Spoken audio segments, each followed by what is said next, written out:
इस वीडियो के अंदर हम पूरा का पूरा बजट सरप्लस जो principles of macro economic first के अंदर हमारा एक कॉन्सेप्ट है उसको हम अच्छे से डिटेल में कवर करने वाले हैं विद फॉर्मूला एंड डायग्राम। ठीक है, तो जो फर्स्ट इम्पॉर्टेंट कॉन्सेप्ट है वो क्या है? Budget surplus. ठीक है, जिसको हम डिनोट किससे करते हैं? शॉर्ट में BS से। ठीक है, ये होता क्या है? It is the excess of the governments revenues, और रेवेन्यू कहाँ से होता है गवर्नमेंट को? मेनली टैक्सेस से। ठीक है, ओवर इट्स एक्सपेंडिचर्स, जैसे कि एक्सपेंडिचर में क्या क्या आता है? जो भी गवर्नमेंट परचेज करती है गुड्स और सर्विसेज का, और ट्रांसफ़र पेमेंट करती है। ट्रांसफ़र पेमेंट का मतलब होता है जो वो सब्सिडीज़ देती है एंड स्कॉलरशिप्स देती है, उनको कहते हैं ट्रांसफ़र पेमेंट्स। ठीक है, तो उससे उसका पैसा जाता है तो वो उसका एक्सपेंडिचर हुआ। ठीक है, तो मतलब बजट सरप्लस क्या है? मेनली कि जो हमारे एक्सपेंसेस हैं अगर वो कम हों और हमारे रेवेन्यूज़ ज़्यादा हों, तो वो जो एक्स्ट्रा हमारा बचता है रेवेन्यू में से एक्सपेंसेस माइनस करके, that is our budget surplus. ठीक है, इसका फॉर्मूला क्या है बजट सरप्लस का? अब मैंने जो आपको डेफिनेशन समझाई उसके हिसाब से आपके लिए मन में क्या होगा? Revenue minus expenses. और गवर्नमेंट का रेवेन्यू क्या? मेनली टैक्सेस, और उसके अंदर से माइनस कर देंगे government purchases and transfer payments. इसको ट्रांसफ़र पेमेंट कहते हैं और इसको गवर्नमेंट परचेजेस कहते हैं, और TA को टैक्सेस कहते हैं। ठीक है, तो ये क्या हो गया? रेवेन्यू, और ये दोनों क्या हो गए? एक्सपेंसेस।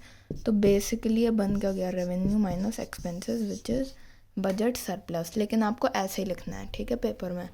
एक नेगेटिव बजट सरप्लस जो होता है, नेगेटिव में भी आ जाता है बजट सरप्लस। ठीक है, एक नेगेटिव बजट सरप्लस क्या होता है? ये एक्सेस होता है एक्सपेंडिचर का ओवर इट्स रेवेन्यू, जब रेवेन्यू कम होते हैं और एक्सपेंसेस हमारे एक्सपेंडिचर गवर्नमेंट के ज़्यादा हो जाते हैं, तो उसको कहते हैं बजट सरप्लस, मतलब बजट डेफिसिट।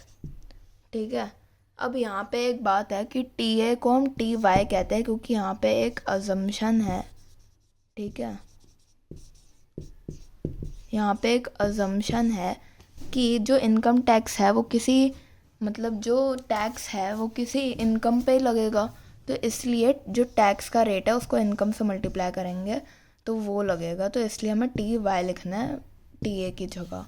ठीक है, तो फॉर्मूले में हम सब्सटीट्यूट कर देंगे जो ऊपर हमने ये फॉर्मूला लिखा था, इसके अंदर TA के अंदर हम TY को सब्सटीट्यूट कर देंगे, तो BS is equal to TY minus government purchases minus transfer. ठीक है, तो this is our final formula. And now हमारा आता है डायग्राम ऑफ बजट सरप्लस। तो इसके अंदर क्या है? यहाँ पे हम इस वाली Y एक्सिस पे लिखेंगे बजट सरप्लस, यहाँ पे लिखेंगे इनकम और आउटपुट। ठीक है,